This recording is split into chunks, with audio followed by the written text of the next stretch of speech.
Hi, everyone. Thank you for joining us today. We're going to give us about 20 seconds to 30 seconds to let everyone get in to the webinar before we start.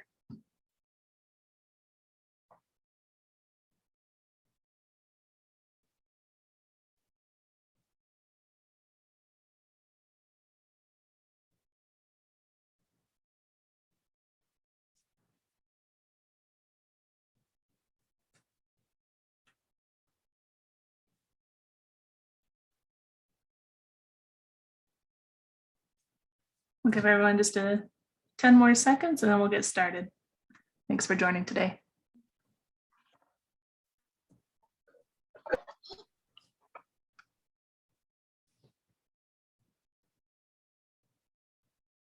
All right, we'll get started. Hello, everyone. My name is Megan Zivick. I'm a hydrogeologist with Montgomery Associates and the Education Outreach Chair of the Women Mining Arizona chapter. First, we'd like to say welcome and thank you for joining us today for today's talk about tribal affairs in mining. Before we get started, we want to give a brief introduction to our organization and why we are hosting these talks. Women Mining Arizona Chapter, or WIM Arizona, is a nonprofit organization with 5 objectives, one of which is to educate our members and the public on technology, economic, regulatory, and other mining-related topics. These monthly dig-in webinars are part of our efforts to meet this commitment. Today, I'm also proud to share that the Education Outreach team recently used sponsorship funds from these dig-ins to develop our table for outreach events, and we've started attending table at in-person outreach events, which have included college level symposium, a public event, and a K through 12 event. So here we are using the sponsorship funds. And on that note, I want to say thank you to our sponsors, our WIM Arizona Diamond sponsor, Freeport-McMoran, and today's dig-in payload sponsor, Westland Resources Incorporated. With that, I'm going to turn it over to Leroy, who's going to present on Westland. I was going to say good morning, but I missed it by 2 minutes. Good afternoon. My name is Leroy Sangaitua. I am the Tribal Monitor Group Manager for Westland Resources. Westland has proudly served the Western United States for over 25 years. Westland was founded in 1997 in Tucson, Arizona, has grown to over 170 employees. Our services we offer include tribal resources, engineering, environmental water resources, landscape architecture, and GIS. Westland is pleased to sponsor Women in Mining's 2022 dig-in event. We're committed to supporting women in the mining industry. Next slide, please. In partnership with the Tono National Forest and 7 American Indian tribes, we have developed a program to train tribal monitors in archaeological survey and to assist in identification of sites of special significance to the tribes. The goal of this program is to provide the industry with a means of involving tribes in the National Historic Preservation Act and National Environmental Policy Act consultation process. Early partnerships will facilitate efficient and informed tribal consultation. The monitors work with archaeologists on cultural resource surveys, including surveys for culturally sensitive areas such as shrines, trails, and springs. The tribal monitors can also identify plants that are important to the tribes. The purpose of a tribal monitor is to serve as the eyes and ears of the community and invoke tribal stakeholders early in the project planning process. Thank you. I think it's really important as a member of a tribe to see diversity within this industry, and this is an important part of it. You know, women in this industry, we know that it is definitely a minority when it comes to this, and so I love that we're able to sponsor things like this. So thank you for the opportunity. Thank you, Leroy. Now I'm going to turn it over to Greatness, who's going to introduce our speaker today. Hello, I'm Greatness Ojima. I'm going to be introducing Collette Brown. Member of the Confederate Salish Kootenai tribe and descendant of the Navajo Nation, Collette Brown-Rodriguez has been working within the mining and natural resources industry for more than 2 decades. She holds a degree in environmental science and is soon to graduate from the University of Arizona with her MBA. Currently, she serves as Tribal Affairs Director for South 32's Hermosas project, a steady stage zinc, lead, silver, manganese mega project in Southern Arizona. Prior to directing the tribal affairs for Hermosa, Collette worked with the Navajo Abandoned Mine Land Reclamation Program, reclaiming abandoned uranium mines throughout the Navajo Nation, and the BHP in Farmington, New Mexico, where she served as a key member in the development of industry-leading coal mine reclamation technology and the divestment of the Navajo mine to the Navajo Nation. She later went to the ConocoPhillips as tribal advisor, working with tribes in the lower 48 states before joining Freeport-McMoRan as a manager, strategic community development. She has been with the South 32 Hermosa's project since 2019. Thank you.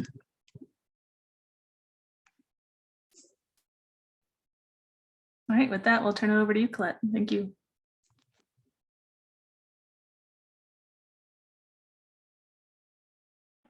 All right, good midday, good noon for everyone. Hope everyone's doing well, and thank you for the introduction from Leroy. I really appreciate him and his amazing program for the Tribal Monitor programs. It's also something that South 32 has used, and I think it's very beneficial to make sure those with the lived experience can participate in the mining projects. I think it's a really great thing. So let me advance slides. So if anyone has any questions, make sure you put them in chat. I won't be able to see them, but the folks here will help us monitor the chat. So the three things I want to be able to cover today is, why do we engage Native American tribes in the mining industry? And what are some recommendations on how to find who your Native American stakeholders are? And the third is just some high-level recommended approaches to engaging your Native American stakeholders as the mining industry works with tribes. So I got a quiz. So fortunately, I couldn't put this on Quizlet or anything, but just want you guys to think about, do you guys have an idea of how many federally recognized tribes are in the US? And if you're not aware of this, so tribes in the US have a federal status. So they have this trust relationship with the federal government. So there are a certain amount of tribes that have this relationship with the federal government, but there are also some state recognized tribes that are recognized by that individual state that I didn't cover here, but just want to throw this out there as a fact. Not sure if anyone's aware of this, and this is changing. So tribes are continuously trying to fight for recognition as a federal tribe, because they get certain status and certain ability and eligibility for grants and such. So there are 574 tribes that are federally recognized here in the US. And that, just like I said, just recently changed, and last year was 573, and now it's 574. Any idea of what the US population of Native Americans might be? Oops, 1 second. Can we make sure everyone's on mute? Sorry. All right, so the US population of Native Americans is approximately 2.9.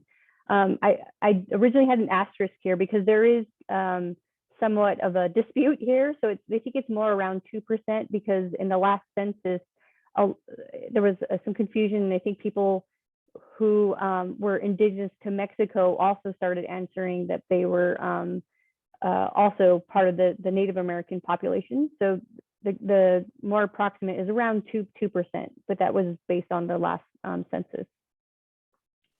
The last question is, how much tribal land do you think the federally recognized tribes have in the US? Well, that's 56.2 million acres. So it's a quite a big amount of land that the federally recognized tribes have ownership on here in the US. So, and I will try to share this link if anyone asks. So ancestral homelands, if you think prior to colonization of the US, where tribes existed throughout the US, and it's everywhere. So there's a really neat map that's available online that you could locate, and it's not available in all countries, but definitely North and South America, and I think Australia and Africa, where you can locate where your project site might be, and you can identify where the tribes might have been living near your project site. So that's one area that you can use, or a tool that you can use to begin to understand where your what ancestral land use has been in your area. So the project site that we have is down in southern Arizona near the Mexican border, and you can see there's tons of overlap there. And so that's part of the process we used, in addition to working with the State Historic Preservation Office. They have a map as well. So it's using all those tools available to you to try to understand who your ancestral land use is and what tribe you should begin to have conversations with as you start to go through your permitting processes or project phases. So I just want to point out a key thing here. So I'm going to go back to this map. So this is where tribes historically lived and migrated throughout the US. So it's massive, right? It's everywhere in the US. So now when you look at the lands that went away, these are the lands that exist, and these are the lands that were given to the tribes under the federal law, Indian law. And so the largest land-based tribe here in the US is the Navajo Nation. You'd see that here. And then you can see the other tribes throughout the West. And so it's a stark contrast from where tribes previously had their lands and to where they have them now. So in the permitting world and the mining perspective, that's important, because even though the tribes might not currently have land where your project area is, they have ancestral land use to that area. So that's just the point I want to make here, is it's really important to go back and understand what those ancestral land uses to identify who your stakeholders are. And then for mining, and I use this picture as a headline because as the US tries to do more domestic production of mineral resources for the future, electric vehicles and such, this article was published, I think, in 2020 or 2021. And what they talked about is they looked at the tribes, the federally recognized tribes, and I showed in that previous map, and they said, okay, let's look at all the resources that are necessary for electric vehicles and renewables. And what they found was, I think it was nickel. 95% of the nickel domestically here in the US is either on or within a 35-mile buffer around tribal reservations. So the need for tribal engagement is just going to increase as the industry really tries to look for more resources to support the electrical vehicle and renewable resource production, especially here in the US. So that's a really key point I want to make here. And this article is available, and I'll see if we can send it out to the participants as well. It's good to just to understand that context. Some other interesting facts about Native Americans is that so American Indian Day started in 1916 back in New York. Native American Heritage Month was introduced back in 1990. And the interesting thing here is Native Americans weren't granted citizenship until 1924. And I say that's interesting because we were here first. And so we weren't actually recognized as citizens of the US until that date back in 1924. The other interesting thing here is because we're such a small population, we have the highest participation in the military by measuring us in comparison to other demographics. So just an example, so on the right-hand side is a picture of my grandfather, the late John Brown Jr., who was one of the original code talkers, Navajo code talkers. And and then my father was in the US Marines. And so I have multiple relatives who participated in the armed services. So I think it's a pretty honorable thing to understand about tribes here in the US. The other thing is important to recognize is tribes are sovereign nations. What does sovereign nation mean? So what that means is tribes here in the US are given a legal status. So they are considered their own government. A lot of them have their own constitutions. And so they have their own elected officials and governing bodies.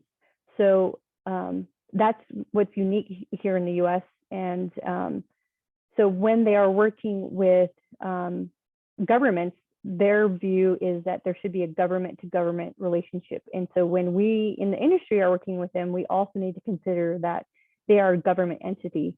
They are a community, but at the same time, they are also a government entity because they have that, that legal status. All right, so I'm gonna just kind of focus down on Arizona, and I encourage whatever state you guys are participating from, when you're in this industry, try to do your homework and understand who are your potential stakeholders. Like I said, you can go back to that map that I showed before as a starting point, and then also going through your state historic preservation offices or your tribal historic preservation officers in the state, I think is also a good place.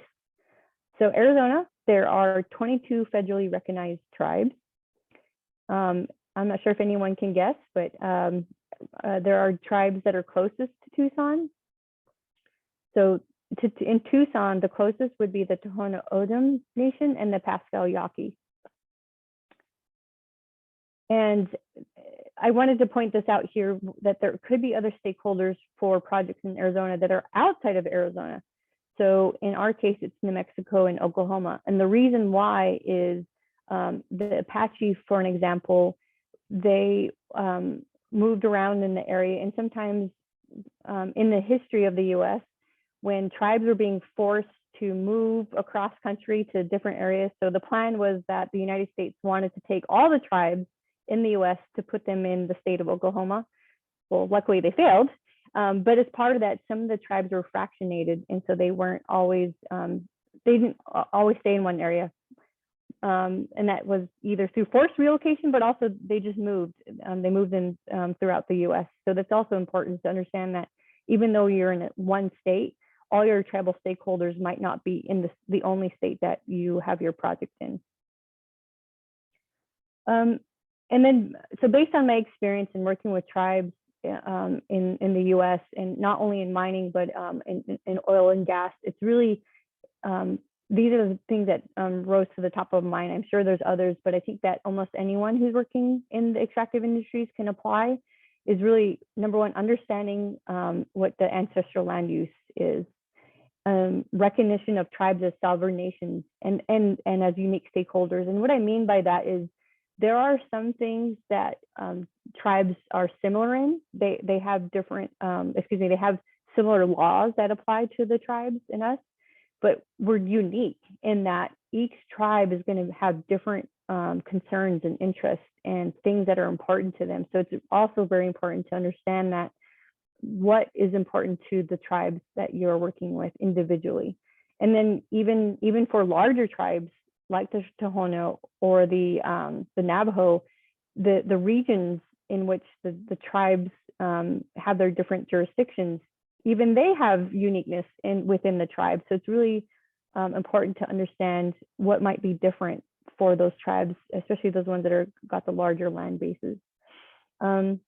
I think it's also important, and you've seen this a lot, is because tribes are governments, they demand and they want early engagement in projects. So the earlier that you can engage tribes in the process of identifying projects or getting projects situated is going to be better for everyone. And tribes just want to be able to be seen. They just want to be able to be heard. And I think it's really, really important. And we've seen some really great examples of this happening. And we've also seen some not so great examples. And I think that's what we're trying to do in this world of ESG, is making sure that we're doing this better and understanding how can tribes be involved in the process and we work more collaboratively, especially if we're going to have projects that got life of mines of 20, 30 years. We're going to have to develop those very long lasting relationships.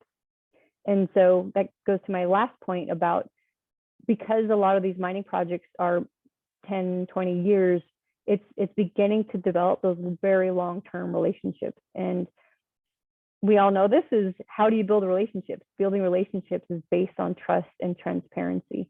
And so I think those are some pretty key things and approaches that I think I would recommend anyone in the extractive industry to think about. And you can see a lot of this being highlighted, especially in this administration. I didn't put all the pictures, but we know there's all these executive orders that the White House has published stating this is how we need to work with tribes. And the reality is, because it's the federal government, they have that what's called a trust responsibility with the tribes, because that's a government to government relationship. But we as industry, as proponents, we are also doing what we can to help facilitate those conversations and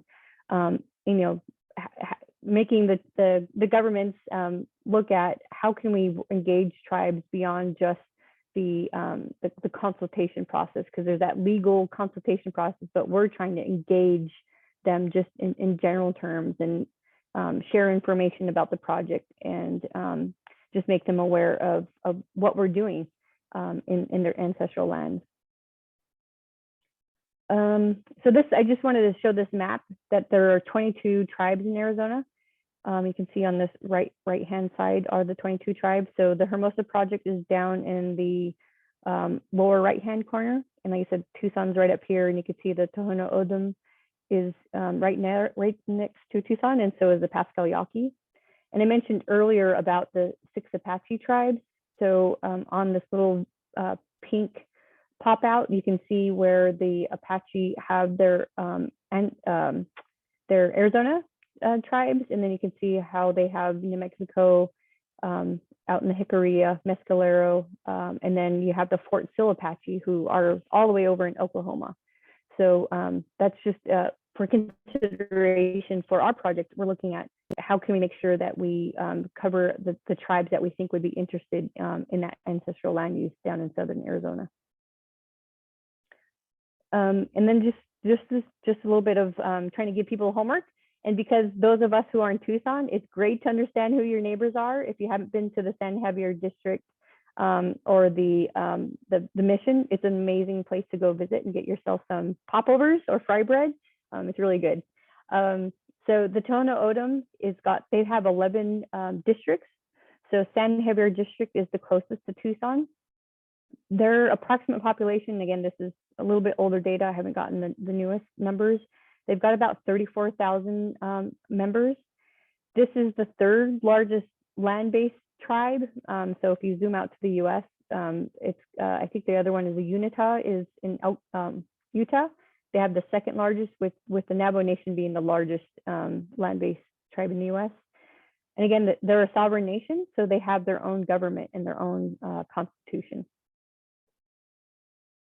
And this is just a deeper dive into what their government looks like. So that where they have the Central Tohono O'odham government with their chairman, Norris, and vice chairwoman, Waveling Saunders. And then around there, they have all the different districts that come together to make up the legislative body for the Tohono O'odham. But each district has their own set of chairman, vice chairman of their districts, and they have their own departments and their own legislators. So it's a very complex system, and you can see it's its own government. And so it's important to understand that who are your stakeholders? So what does your tribal stakeholder look like when it comes to their government setup? And then the Pascal Yaqui, sorry, I didn't change this, but the 11 districts is not that San Javier district, but for the Pascal Yaqui, they've got about 19,000 in the population. They've got 2,200 acres near Tucson, and they're in the process of purchasing more land near Tucson. And they're also a sovereign nation, so it's really important to understand what their setup is and how they govern themselves. I also wanted to point out, tribes are unique when it comes to stakeholders. And I think, to me, I've worked in the community space and in the tribal space, and I think they're a little bit more unique because of that government to government consultation that's required between the federal government and tribes. And we all go through a lot of permitting processes that they will be involved in. And also, tribes also have a lot of influences with NGOs or special interest groups. Like I said, the regulatory and permitting processes, they have their own tribal government relations within themselves that occur. And then tribes also work with the federal and state government, or even local city governments, which is important. And then tribes, of course, have their own community. So a lot of tribes have elders that are not elected leaders, but they're leaders in their own sense, culturally. So those are just the complexities of tribes to consider when you're thinking about your stakeholders. And one thing I'll say too, and you guys in the extractive industries have definitely seen this, is I would say this is the first time a U.S. administration has seen this level of engagement from for Native Americans. And this is the first time we've ever had a Native American in a position like Deb Haaland, which is really awesome. And I think it's something that I think we're going to keep seeing in the future. So I think it's important from an ESG standpoint that we also in industry continue to demonstrate that we're going to continue to work with tribes. All right. So hopefully you're able to answer these questions. Are tribes considered governments? Yes, tribes are sovereign nations. And I think I've maybe said that a little bit too much, but just to make sure that we understand that they have their own ways of governing themselves, and making sure that we recognize that. And tribes definitely will be a part of the permitting process. So not only just culture resource, but also the NEPA process. And they can also participate in the state permitting process as well. So just something to consider when you're thinking about how to engage tribes. This is the last thing, a shout out to U of A, yay. So actually, I haven't graduated yet with my MBA. I'll be graduating in May, thankfully. But also what I did participate in during this last winter break is I took quite a few courses from the Native Nations Institute, which is a program that's funded by the Udall Foundation.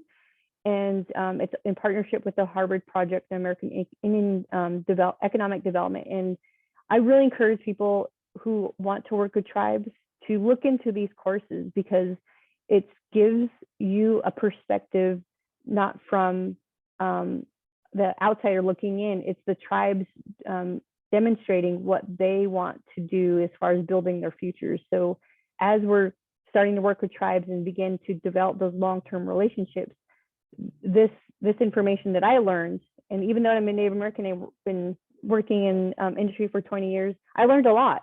And I think we should always be learning. And in this case, we talked about how nations are rebuilding, and the approaches to working with nations as they rebuild, I think, is really important as well.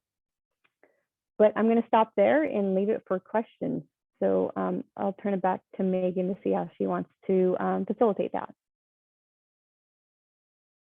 Hey everyone, this is Donna Mori, and I want to say thank you to Collette for presenting today.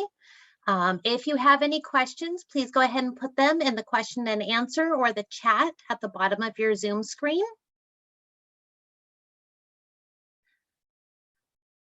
What are some of the biggest obstacles facing the Indian nations today, Collette? I would say it's unique to each tribe. So I can say, I'll talk about the Confederated Salish Kootenai tribe. So we have a lot of natural resources. So actually this picture behind me is from it's called a primitive area on the Confederated Salish Kootenai tribe, means that they don't allow any logging. And so tribal members only can access this area. And so we go there for collecting berries or fishing, hunting, hiking, all those different things. So I think for my tribal nation, I think the biggest thing right now is water.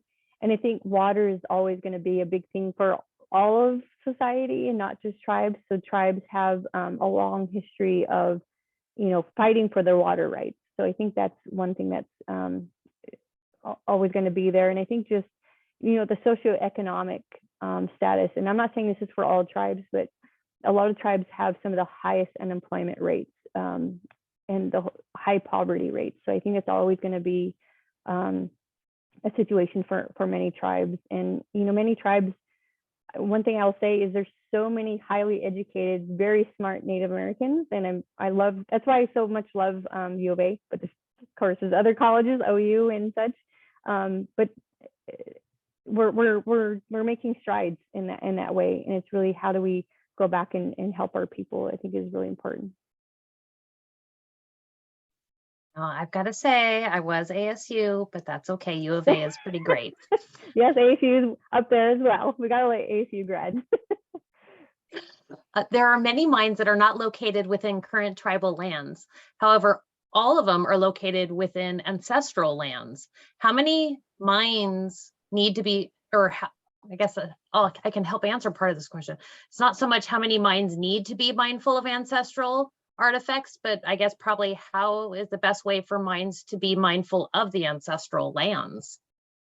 Yeah, so like I said, if I'll see if I could share that link, but that map, it's everywhere, right? So basically any project in the US, you're going to have some aspect of having some ancestral land use by Native Americans, right? So that's just the reality. It's so that it's really understanding, working through your state historic preservation office. And then, I mean, use that map. It's a great resource to start asking questions and learning about where your project is situated. Even though it's not on tribal land, there could be some tribes that once inhabited the area and could have artifacts that could be impacted by your project. So it's really doing the homework to understand that. And there are tons of resources out there. Westland's a great one. I mean, there's other ones too, but there's some really great consultants that can help as well. But I would say start with that map and then looking into your state historic preservation office. I think Arizona's got a really great one, and they have their own map that you can use as a starting point as well. So once you have the map, what is the first step for a company or entity to take that they're interested in working with an Indigenous community? I think it's really trying to have those communications and getting to know who your local, from a cultural resource standpoint, is getting to know your local tribal historic preservation officer. So begin to have those conversations with that person, and usually they can help you start identifying who else in the tribe that you need to start engaging with. And then just have the conversations and ask around. And I did see a question in the chat. I think it would be a good one to answer. So Tom asked, in your experience, are there tribal groups interested in direct participation in resource development? Yes, I definitely think there are. It depends on which tribe and what resource, for an example. So I worked for BHP, and Navajo Nation has a Navajo mine, which was in existence for over 50 years. So they had a lot of taxes and royalties from that project. And so it's really up to the tribe, right? Because tribes are sovereign nations. So they're almost like their own state. It's up to them what they want to do. So it's really going and talking to them and trying to understand what is it that there is in their economic development plan, what's important to them. And we also need to understand a tribe's view of economic development may not be the same as ours. It might not be money or resources. It might be their people. So again, it's until you have those conversations with the tribe, we can't assume what they want. It's really understanding what they feel is in their future and what's going to help them the most. Like this question that came in through chat. Both Resolution and South 32 require cultural awareness training. Is this becoming the norm for other mines? Yeah, so I definitely think this is something. So South 32 is definitely has cultural awareness, and we're just starting that program. And I definitely think it's essential. So from a cultural resource standpoint, we definitely have training. So it's part of our site induction. So, and I think in my experience is many mining companies do that as part of their site induction. They say, don't disturb cultural resources and please report it and such. And I think the next step that we're all trying to take is, who are tribes? What can we understand about our tribal stakeholders? So going beyond the cultural resources, it's actually understanding the culture that's the people. And I think that's also important in addition to the cultural resource part of working with tribes. Do you know of any case where royalties were paid directly to the tribe rather than the federal government? I think it's a case by case basis. So I think in the Navajo Nation case, they did get royalties because in that case, the coal was considered a Navajo resource. So they were paid royalties for, at the time, BHP was an operator to mine the coal. Interesting question here from Richard. Going back to the map for the 35-mile buffer around the reservations, is there a basis for 35 miles or that just happened to work out well for that map? Do you have any idea? No, I think what they were trying to demonstrate is just the proximity of those resources to tribal lands. Because if you think about where tribes are situated, a lot of times our members don't all live right on the Navajo, or excuse me, on tribes. A lot of the members might live just right outside in border towns. So even though Indigenous people don't live all on tribal lands, for myself, I moved away back in 2015 to Tucson area. And so there are a lot of tribal members who don't live on tribal land, but we still care. So, and I think that's maybe why they looked at the 35-mile buffer. But I will see if I can figure out how to get people a link to the article. It was a really good find. Thank you again, Collette, so much for helping us with this presentation. If there's any last minute questions, and Murphy's Law, there's one that just popped in. Are all governance, federal, state tribes having opportunity to equal input into decision-making to provide approvals for project advancements? Do you have suggestions on drivers to help this process?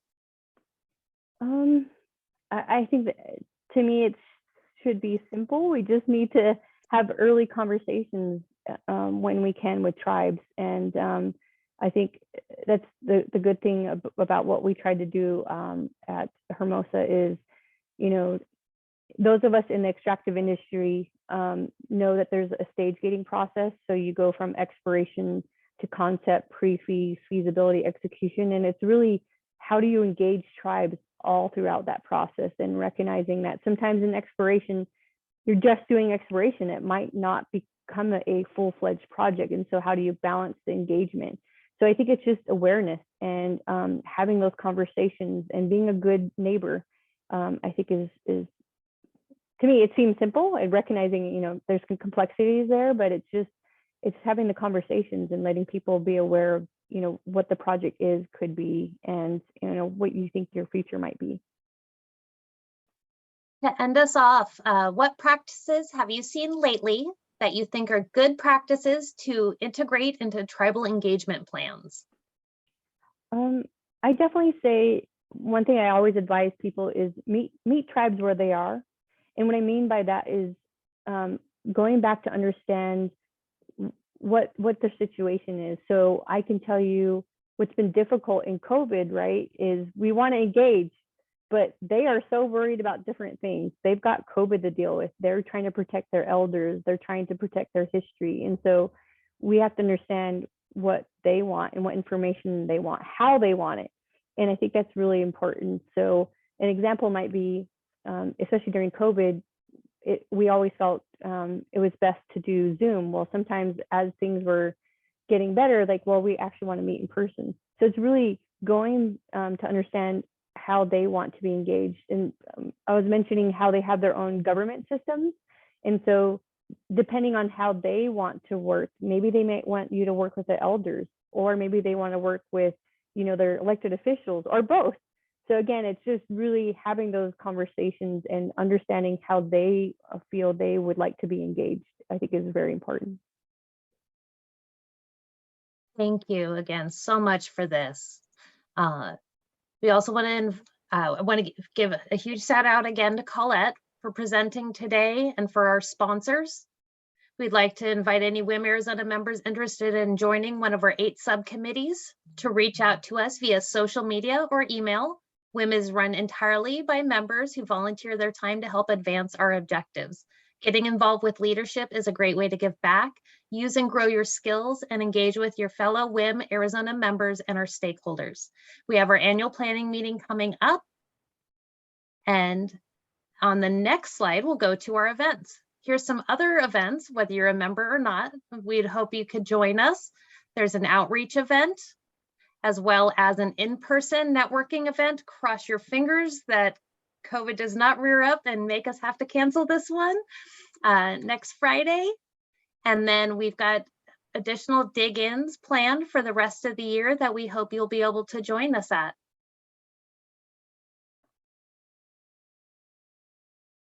Thanks, everyone. Thank you.